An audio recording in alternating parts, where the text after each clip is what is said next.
My name? Yeah. Edward John Redmond, Sergeant, 1st Battalion, the Middlesex Regiment. What was your date of birth? 24th of the 8th, 1924. Where are you from? What was life like for you before you got even thinking about military? What was life like as a boy during the war, etc.? Before the war, Yeah. poverty, with nothing. Where are you from? Dublin, Big family? no, me and me, one brother. So just tell me a bit about your early life. Well, we lived on the docks in Dublin, and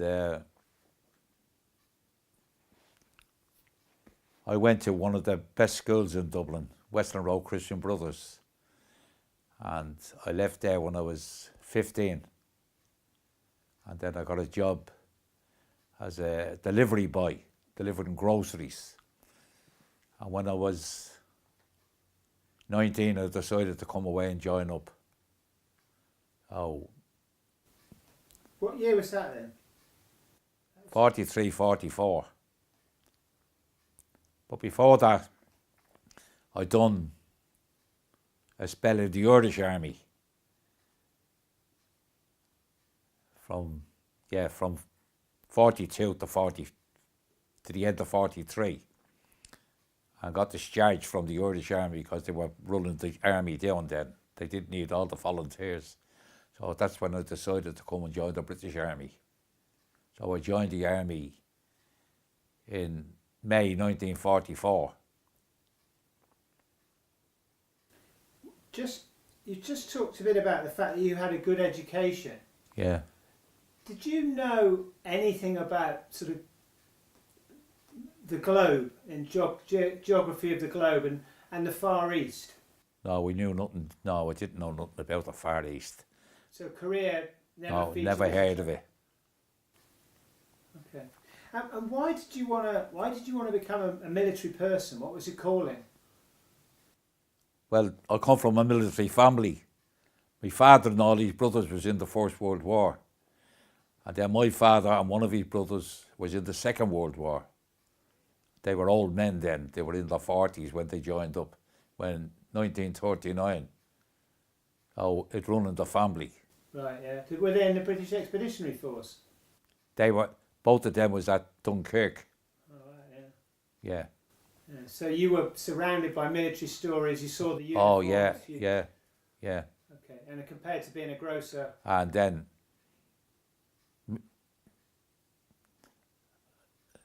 some of my other uncles or my father's sister's husbands, they were all in the army during the First World War. So it was a real military family. Okay. And how did it feel for you then to go, to join an Irish army and then realise that you had to join a British army? What was the feeling about that? So there was no feeling because there was no work in Ireland. It was either come over to England and work or go to England and fight in the war. So I decided to join the army.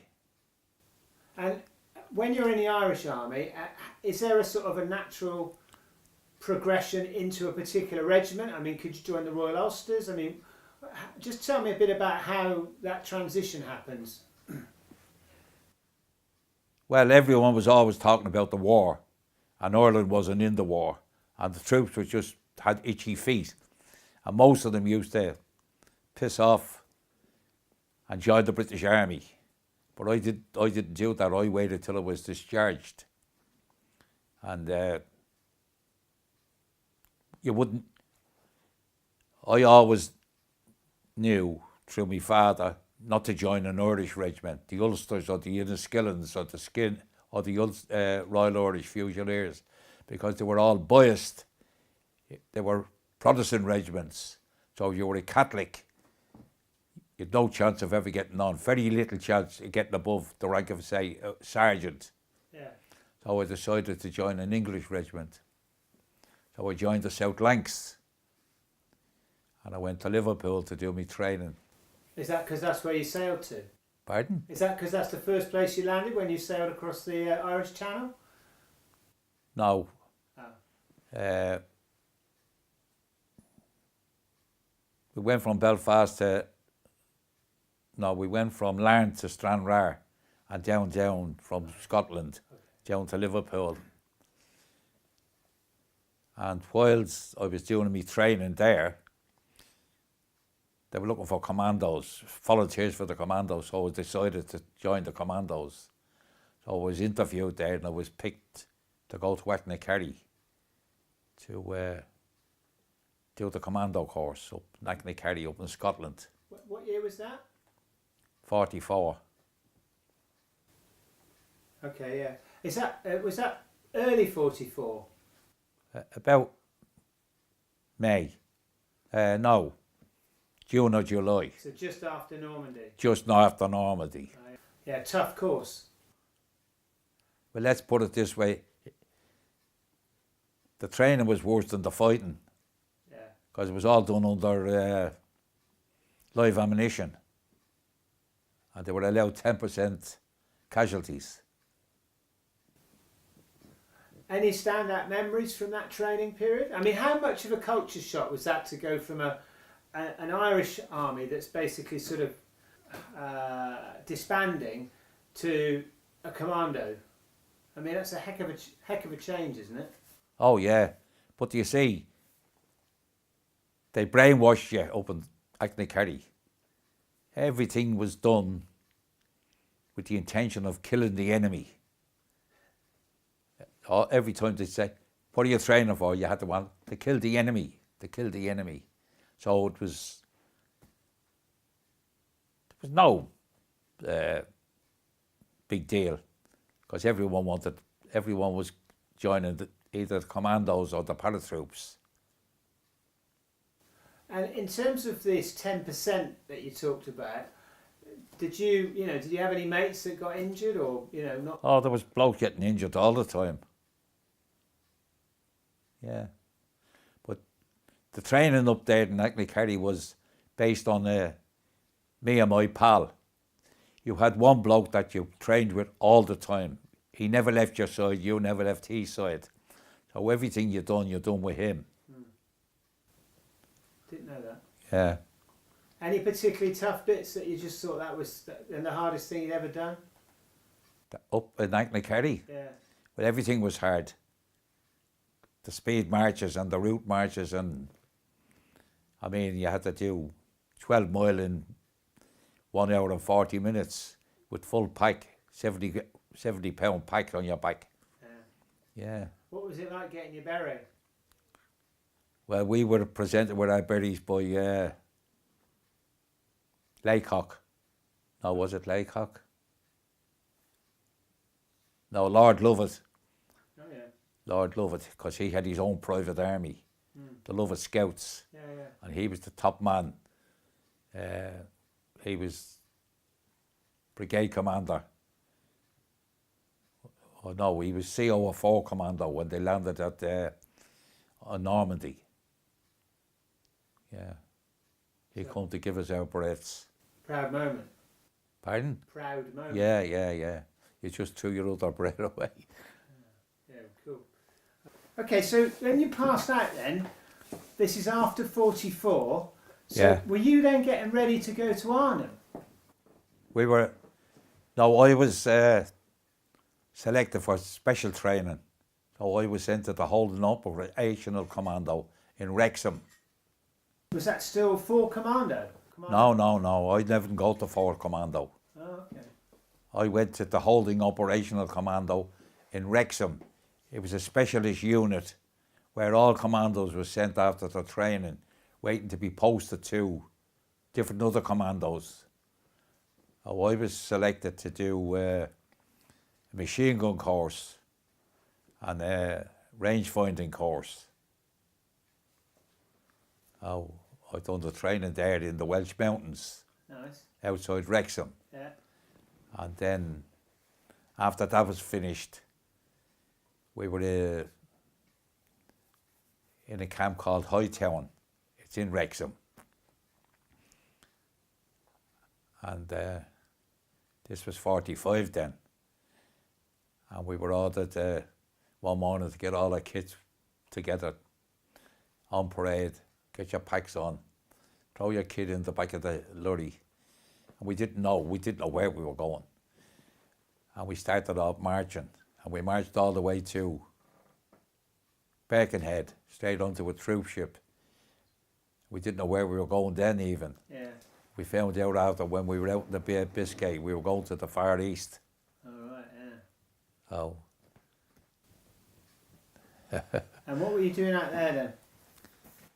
Where, the Far East? Yeah. Well, we were training for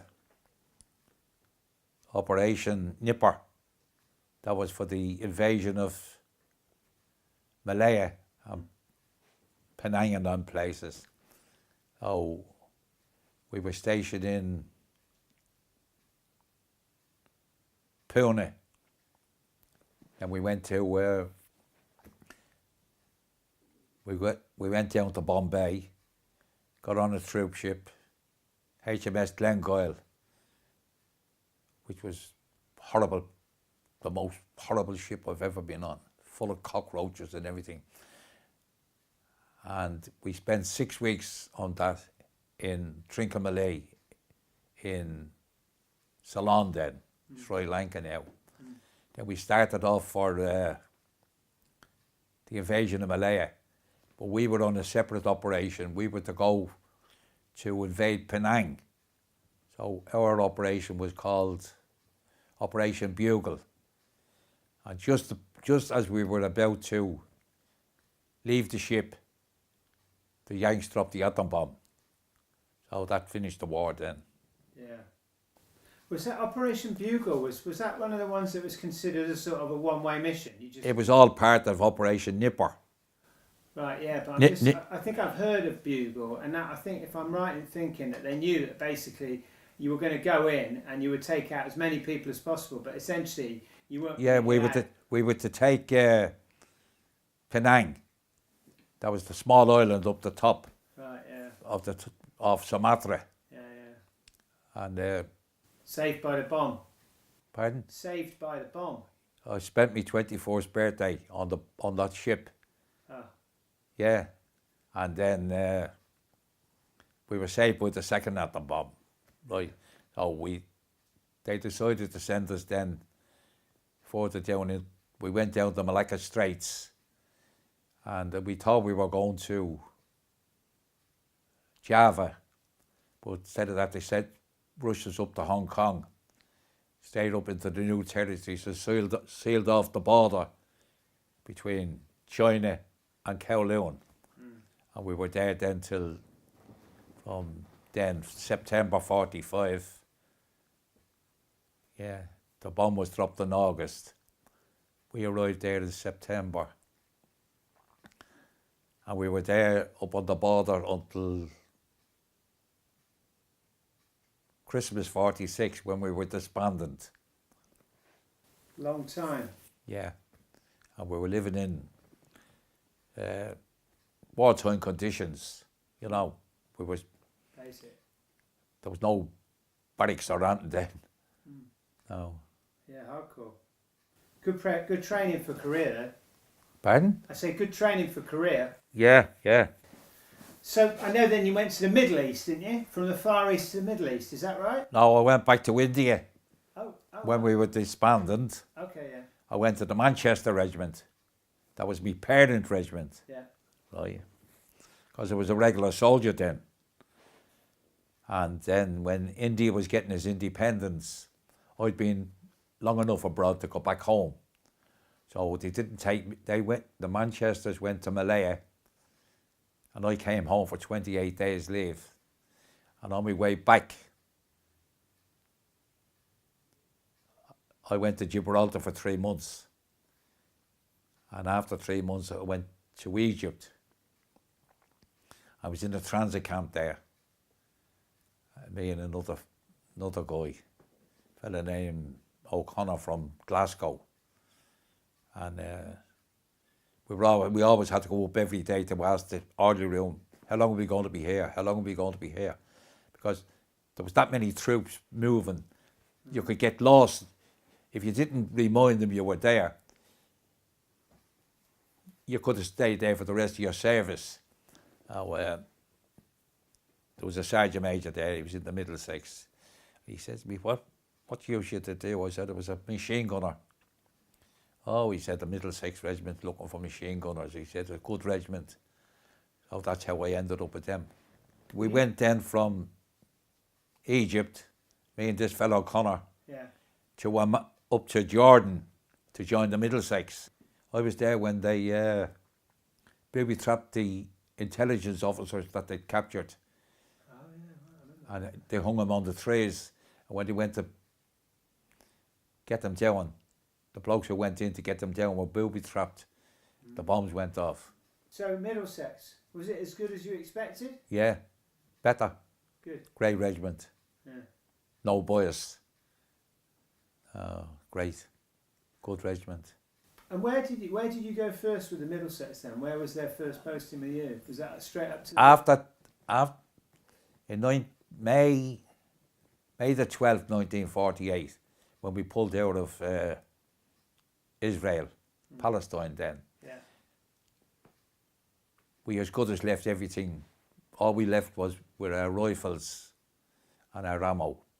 All the heavy weapons and all the transport was all left there for the Jewish army to take over. Right. And we went back to London then, and we done public duties, Buckingham Palace, from 48 to 49. We were on guard the night Prince Charles was born.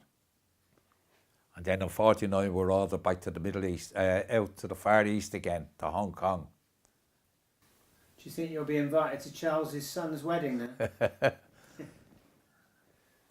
And how do you feel when you're being shifted around like this? I mean, you know. Well, it's all part and parcel.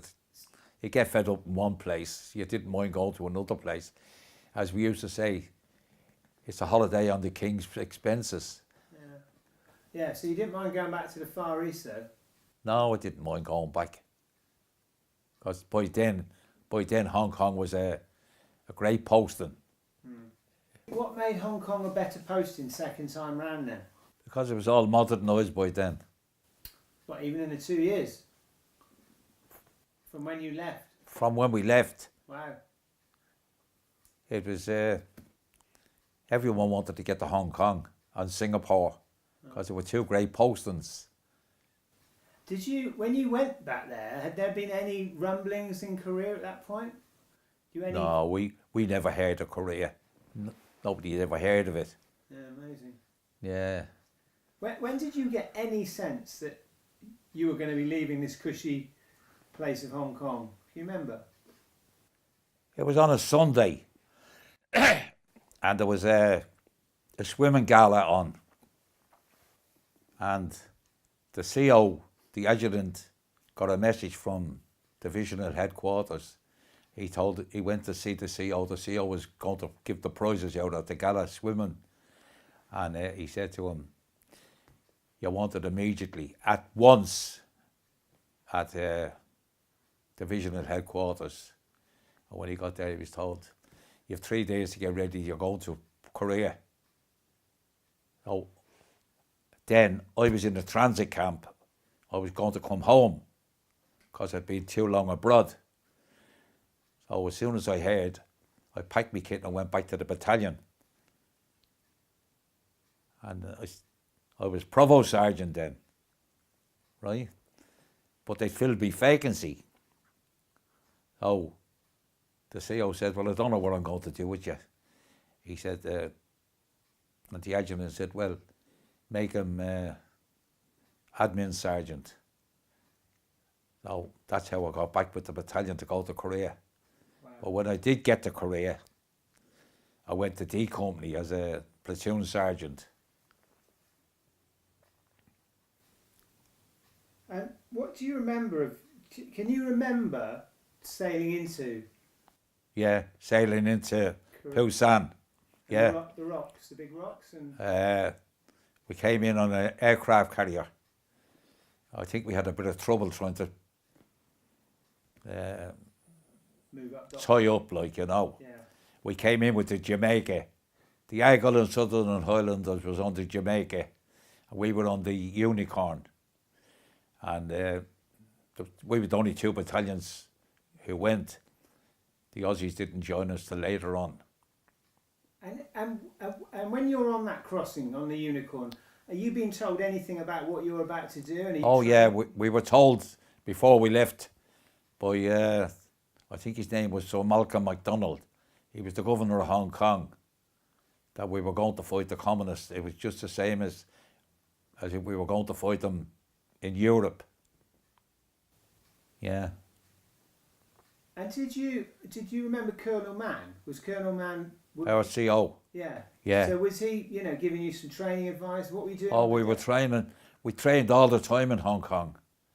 That's what kept us going. When we got to Korea, then we were used to the hills and the mountains. Yeah, we were always out training.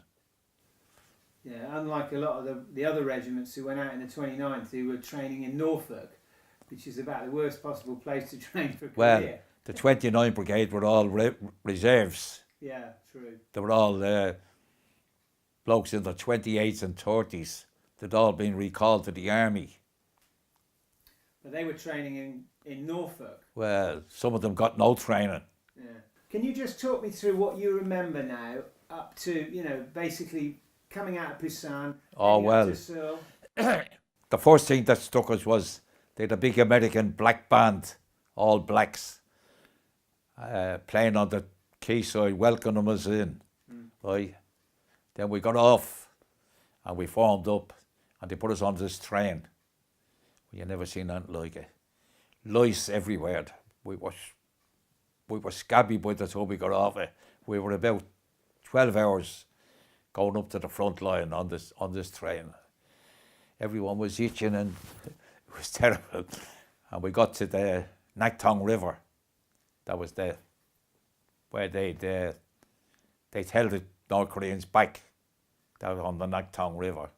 And we dug in there and we were there for weeks. But while we were on the Naktong River,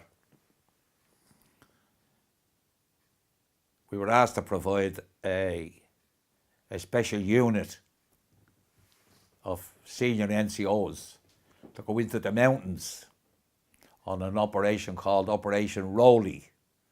The operation was called after Major Rowley Gwynn. He was a second in command of the Middlesex. Oh, he sent for me and he says to me, "Paddy, you were a commander, weren't you?" I said, "Yes, sir." Well, he said, we're going on a special operation. I said, "Oh, yeah." Yeah, he said, we're going up into the mountains. He said, "We've had word, intelligence has told us that a brigade of North Koreans has got around the back of the United Nations line, but nobody seems to know exactly where they are." Right. So there was 3 other sergeants and myself. We're all given command of a paramilitary, military police company each. Right. So I was with Major Gwynn, and we climbed for about 9 hours through these mountains on the cold winter. Terrible. And we got to the top of this mountain, and I always remember the name of that mountain, Peasul San.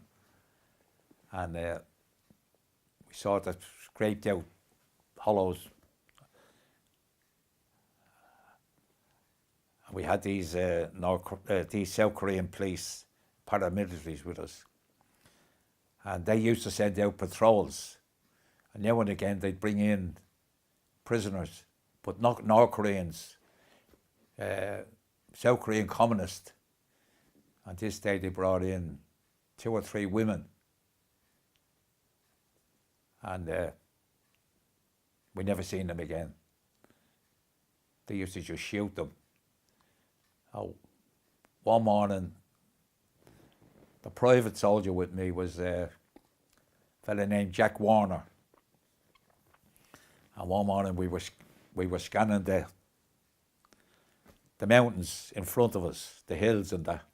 And Jack Warner says to me, "Paddy, I've just seen a movement I said, where? He said, and he's told me, like, he said, blah, blah, blah, blah, blah. Oh, I picked it up, and I seen this bush moving, and then it stopped moving, and it never moved again.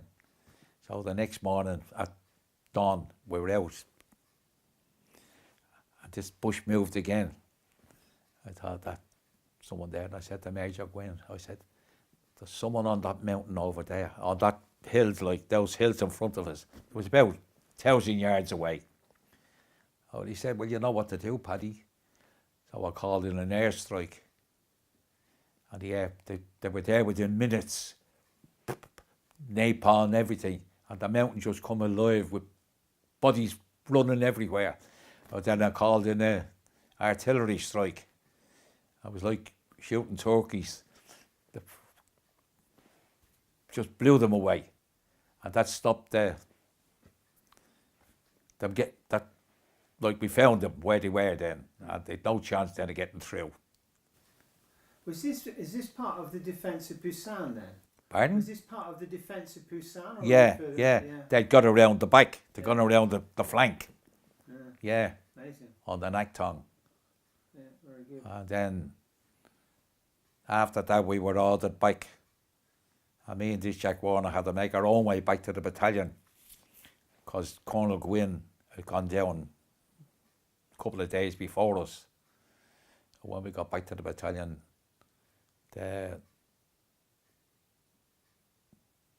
we suffered the first casualties then. Private Streeter. I was going to ask, do you know Reg Streeter? Do you remember him? Yeah, I remember him well. Right. And I know how he died, but someone was trying to cover it up. Him and Lieutenant Bucknell, his father was the commanding officer of Northern Ireland. He was a general. He was a lieutenant in the Middlesex. And he went on a patrol over the river, and they were captured. And the two of them was executed. And when we felt, they tried to say that we'd no transport, right? But in some of the history, they're trying to say that Streeter was driving a Jeep and he hit a pothole. And the Jeep, well, it wasn't that like that at all. They were captured because when we found their bodies, the hands were tied behind their back with barbed wire. Mr. Buckland and Streeter. And Streeter's mother didn't find out that he was dead till she read it in the paper when she was going to work, because there was no communications between Whitehall and the front line. It had to go through Singapore by telephone. Oh, yeah. Yeah. And I mean, you know, that's the first casualty that the Middlesex get. How does that affect the morale? I mean, what did it sort of mutter through the ranks? I mean, what goes on when something like that happens? It made everyone more determined. Yeah. And then they decided that when they built up enough reinforcements to go back over, cross the Naktong. So we crossed the Naktong, and we never stopped moving till we got to Pyongyang. What are you seeing when you're moving up through country and the locals and the Koreans and? Well, it was heartbreaking to see them. The Aussies had joined us by then, right? So the Middlesex would lead one day, then the Argylls, then the Aussies, and then the Yanks come behind us. Right, you know what I mean? Yeah. We were the vanguard, and we met some stiff resistance, but we could always get through it. Any particularly difficult firefights that you recall? Pardon? Any specific firefights that you recall? No, there was nothing specific. There's some places where we got to where we had to fight real hard, like Khe Song and all them places. But what did you think of the Rock as an army? Oh, shit. And the Yanks, no good. That's how they were beaten. If we hadn't got there, they'd never held Busan. Yeah. Because as soon as There was one time there when a Yankee colonel said to me, "Thank God the British is here." Okay, so you're going on up country then, and just in terms of like the civilian population, and what are they suffering? Oh, they were suffering terrible. All the houses was burned to the ground. Refugees, the roads was blocked with refugees. The Yanks used to artillery fire to clear the roads, blew them out of it, and we'd say, "What are you trying to do that for?" "Oh, the commies among them. There's commies among them." Yeah, so we didn't like it at all. Like, not the way the Yanks was trying to fight the war. I mean, they'd just go through them with armour and everything if they couldn't get off the roads quick enough.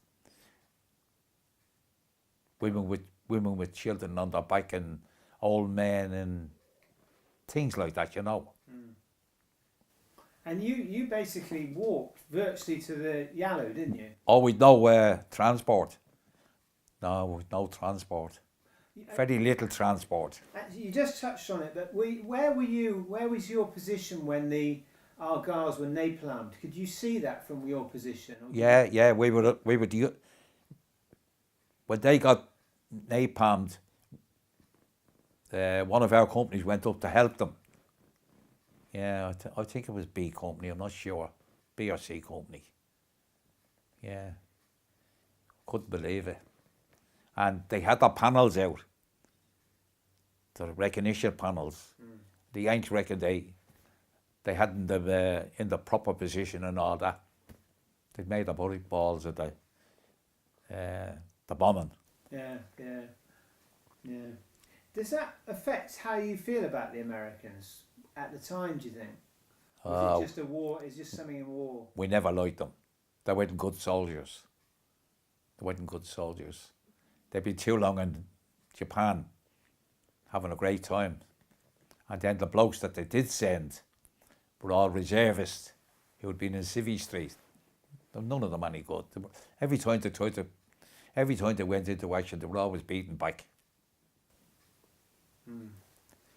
Okay, so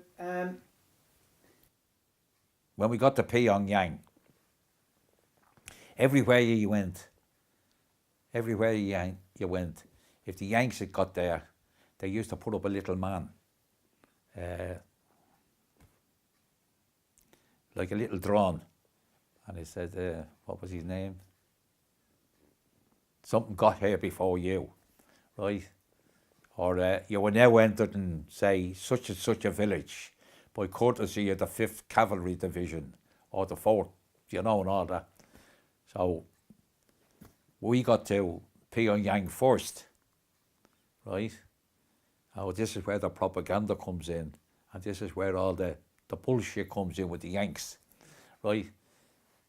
We were just going to enter the capital, right? And they stopped us on the outskirts, and we were diverted to a side road, right? Oh, I put up a big sign. You were now entered in Pyongyang by courtesy of the 4th Battalion, the Middlesex Regiment. Hey, of course, we were moved away. So the Yanks and the South Koreans were all the cameras, right? They're supposed to take Pyongyang. But when they showed the movie reels, it had, you're now entered Pyongyang by courtesy of the Middlesex.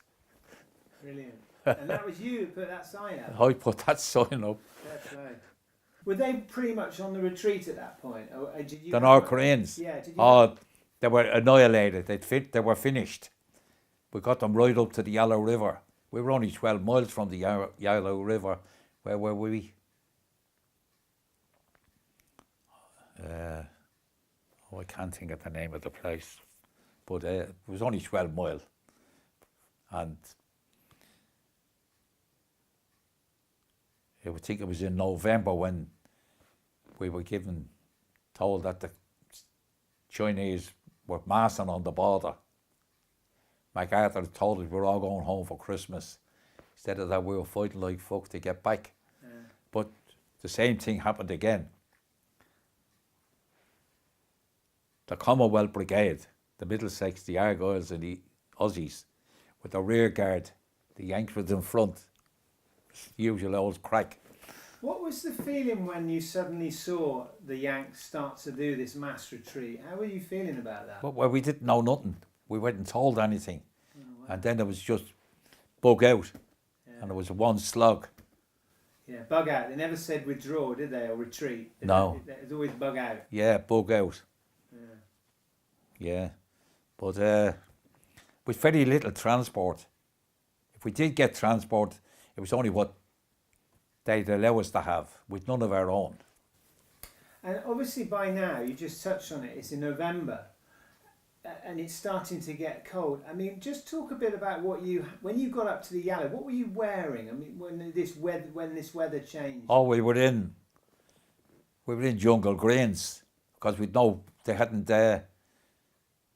nobody in the War Office seemed to think that Korea could get so cold. So we were still, because we were far east, they thought we were in the jungle. We were in jungle greens. Yeah. And then the Yanks had to supply us then with, they didn't give it for nothing. It was all charged for against the British government. War clothing and all that. All right, but at least you got some warm gear. Yeah, yeah. It's funny, isn't it? It's amazing that, you know, because you're in the Far East, you're in the tropics. It's like something out there. It ain't half hot, Mum. When the first night of the winter, 6 foot of snow, and there we were in jungle greens. Yeah, okay, so then you're on this retreat, and this is where, you know, basically it becomes a lot more, you know, it's obvious that you're actually up against a much greater army, isn't it, in terms of, if not necessarily skill, but certainly in numbers. Who was that? When you're on the retreat. 'Cause The essentially- Chinese. Yeah, you know, you're Oh, it against was enemy. mass numbers. Yeah, The first wave of troops that have no arms, they were just trying to overrun your positions. Then the second wave of troops would come, maybe 1 or 4 had a burp gun, right? And then the third wave would be the elite. Well, they were mowing them down like flies, machine guns. When was the first time you experienced this sheer mass of numbers? Can you remember where that was? Yeah, Coonery.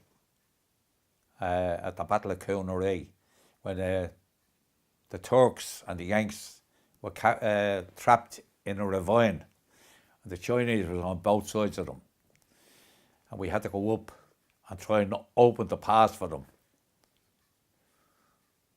which we did, and get them out. That's when the colonel said to me, "Thank God the British are here." You're a seasoned soldier, somebody who has been trained to kill. You're a commando. You know, you've been in some battles. But what do you remember? What it was like to be just confronted by these massive Chinese just running at you, just basically killing themselves? Well, not really, because they didn't really catch up with us. You know what I mean? It was only when we stopped, like at Coonery, that we realised how many there was. Then when we got to the 38 parallel, then we met up with the new 29th Brigade. Do you know anything about defending Hill 504? No. Okay, well, Battle of Cap Yong? Battle of Cap Yong. That was the retreat. That was in the retreat, yeah. The Aussies and us and the Argylls. And I think the Leicesters was there. I forget now which. Or the Black Watch. Oh, yeah. Yeah. What do you remember of it? Just one big. Well, you couldn't remember everything. You know, it was just. Okay, well look, let's rather than me going through all my notes, because this is all stuff I picked up from just general research on the Middlesex. Why don't you are there any particular moments, standout moments, either on that retreat for you personally that you can recall? Good, bad, horrible, funny. No, only that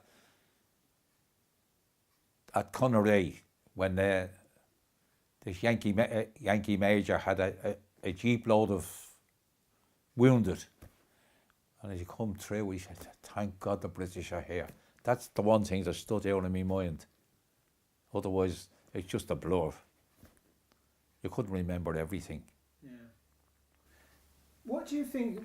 Was Colonel Mann with you up on the march north and back? Oh, he was always there. What? Just tell me what he was like. Oh, a little man, very small, very efficient. He wouldn't put any of his troops in danger, even if he had to go up against the brigadier. You know, he wouldn't. He wanted to keep casualties down as much as he could. He was a great bloke, Andrew Mann. Did you lose mates going north and coming south? I was best man for a fella named Joe Pentheny when we were at Mill Hill before we went to Korea. I think we left before we went to Hong Kong in 1950. Joe Pentheny. I was his best man when he got married.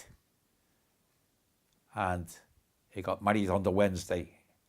And we came back to camp. So we never slept with his wife. Right? And he got killed out there. He was the closest I had to a best mate, Joe Pentheny. I went to see his grave when I was out there. Was he with you when he was killed, or was he in another platoon? No, he was with B Company. Right. Yeah. Was there much rivalry between the companies? Pardon? Was there a rivalry between the companies? Not only in sports and boxing and all that. There was no rivalry in who wanted to do the best job out there. Yeah. Nah. Did you ever have any journalists accompany you? Well, I'll tell you a story. On my way home, see, I didn't come home with the battalion. There was a Sergeant Major, Jimmy Wilde, and myself. The adjutant called us one day and said, "You two are going home to England." I think that was about April. Yeah, April. And said, "What?" He said, "You both of you got to go back home. The War Office has ordered you back to England. It's been too long abroad," because we hadn't had a full 12 months in England in about 6 years. So I forget the name of I think his name was Walker. There was 3. We got to Taegu, and we had to get a lift on an Australian DC-4 plane to take us to Japan. And while we were hanging around there for a few days, and I said to Jimmy, "Well, I wonder where the United Nations Cemetery is, where all the blokes were killed." And I found it, and it was in the back of a gasworks. Right? Oh, I said to Wilde, "Well, this is not right." I said, "The fuck." All they done was dug holes into the side of and shoved the bodies in, right? Oh, Pentheny was there with a few more of the lads, but also there was the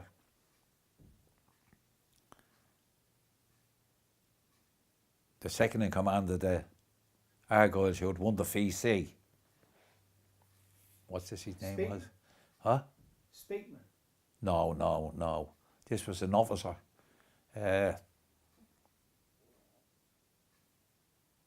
Major Muir. Oh yeah, yeah. He won the VC. So I'm talking to these press reporters. I think one of them's name was Walker. I think he wrote for the either the Express or the Mirror. So I told him the story. I said, they're in the back of a gasworks. I said, that's all wrong, blah, blah, blah, blah, blah. You know. I forgot about it. Oh, me and Jimmy Wilde got on this plane and we went to Iwakuni in Japan. And there we caught a troop ship going back to go back to, right? And we stopped at Hong Kong, got our gear. Then we stopped at Singapore. And while we were at Singapore, this brigadier and all these red tapes, you know, come on board. Sergeant Redmond of the Middlesex reported the ship's orderly room. When I got there, this brigadier, he said, did you write this story? I said, what's that story, sir? He said, about the war dead in Korea. Oh, I said, I didn't write it, I said, but I reported it. You know, he said, I should come court-martial you. He said, you're not supposed to talk to the press. No, I said, I don't give a fuck who you are, I said. They shouldn't have been buried in the back of a slag heap. I said, you do what you like with me. And he didn't know what to say. He'd never been spoken to that like that. A brigadier, you know, fucking general. I said, it doesn't make any difference to me. I said, but they're my mates. I said, and Kenneth Muir, a VC, I said, he's there as well. The next thing was the War Graves Commission was up into from Singapore to Korea, digging up the bodies. And then they all went to Busan. Huh? And then they all went to the big cemetery. And no, they reburied them in a proper place. In the cemetery, the main cemetery. Wow, amazing. Yeah. So I was in trouble over that. You were lucky. I didn't care. No, good for you. Before we get you home, did you ever have any, like, when you were on the when you came back south, did you have South Koreans helping you, like, as your washer boys and stuff like that? Oh, we had bearers, you know, bloke carrying all the heavy equipment and all that. Yeah. Porters, yeah. And they adopted some of the kids. Some of the companies adopted some of the young lads, and I believe one of them after the war, when it was all over, became the chief constable of Seoul. Yeah. What was your feeling towards the Koreans? Pity, because the Japs had them before that, hadn't they? And gave them a terrible life. Yeah. But then at the same time, a lot of the Middlesex men who was fighting in Korea had been prisoners of war of the Japs. And the worst guards was the Korean guards who were guarding them. But we had some blokes who refused to go to Korea. Said, no, we're not going. They done nothing for us during the war. Amazing, yeah. Was the MASH system set up then, do you know? Oh, we had, when Joe Pentley got severely wounded before he died, he went to a Yankee field service station, you know, first aid, and they kept him alive. But then, when the Commonwealth Division started making up, like the Indians and the Pakistans and all the different Commonwealth countries, we had an Indian field hospital. Yeah. Do you ever go there? No. Ever have any dentistry issues? Pardon? Do you have any teeth problems when you were over? No. Did you have the Paladrine tablet? Paladine? Were you taking Paladrine? Oh, we're taking them in Hong Kong before. Yeah, they were for malaria. Yeah. Mepicrine. That's right, yeah. What about, I don't suppose you did, but did you ever have any ENSA come out when you were there? Any what? ENSA, the entertainment group. Did they ever come out when you were back south? No. Never seen anyone. Okay. How did you feel to leave Korea then? Because you were leaving a lot of your mates, weren't you? Yeah. Well, I knew I'd meet up with them again, but I didn't meet up with them again for 3 years.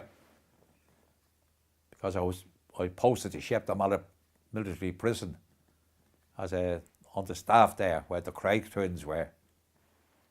How did you come to meet the Crays? They were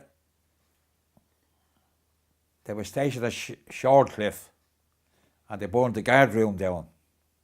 They were always in trouble. They were always going up. Them and their brother Charlie and their father they were 4 deserters from the army, and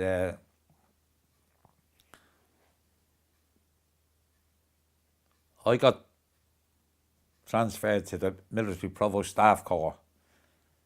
That's like a special unit of the Royal Military Police that looks after all detention camps, detention camps and military prisons. So I was sent to Colchester first to do a course. Then I was sent down to Shepton Mallet in Somerset, and they were in there. And they weren't as tough as they thought they were. When we said hop, they hopped. When we said crawl, they crawled. And they were separated. One was called Cray Blue, one was called Cray Red. They had tabs, so you could tell the one from the other. But they were in both different companies. One was in A wing, the other fellow was in B wing. And you didn't think they were very good boxers or anything? Pardon? You didn't think they were good boxers? No, they never were. What did they ever win? Nothing. So they were amateurs, that's all. Bullies. They had gangs around them even when they were in the military prison. But we used to break them up. What's your feeling about Korea now, all these years later? How do you feel about that as a war and about the role of the Middlesex and, some of the injustice that's obviously been put into history, and you're part of all that? Well, it makes this country look like a third world country now. It's so modernised. Yeah, the trains, roads, bridges, everything. Marvellous. Great. When did you go back? Went back about 5 years ago. Yeah, they looked after us well. And what about it as a war? How do you feel about it as a war? All wars are futile. They don't solve nothing. In fact, they usually leave the country worse than what it was. So wars is a waste of time. They might kill a few soldiers, but they kill thousands of civvies, don't they? They're the casualties. Okay, 2 questions. I always ask these questions. What was your best moment in Korea? Leaving it. And the worst? Getting there. Cool. What about Edgar? Did you know Edgar Green out there? No. I might have met him fleetingly. Did you know George Higgins out there? Oh yeah, Higgins. Was he in your company? No. No, he wasn't in my company. The last I know about him was he was the transport sergeant in charge of all the transport. He's a character. Yeah, he's a nice man. I met his missus. Yeah. She's Irish. She's young as well, isn't she? Yeah. Yeah, I interviewed him about 3 years ago. He used to be in the pensioners. He was a Chelsea pensioner one time. Yeah, and he left. Yeah. I believe he's got a case going through the courts. Someone was spreading rumours about him that he was kicked out of the Chelsea pensioners. Of course, he's living in Stowe. British Legion housing, wherever he lives, and it's gone down bad. So whoever's been spread these rumours, he's had them charged with blasphemy. Good for him. defamation of character. All right. Well, look, we'll call it a day there then. Yeah. Okay. No more stories. When we landed in Korea, one of our officers had a set of golf clubs. He thought he was going to start playing golf, and someone said to him, "We're going to war, sir." What? He said, "We're going to war." So this yank took the clubs up and threw them into a ditch. He said, "You won't need them up there."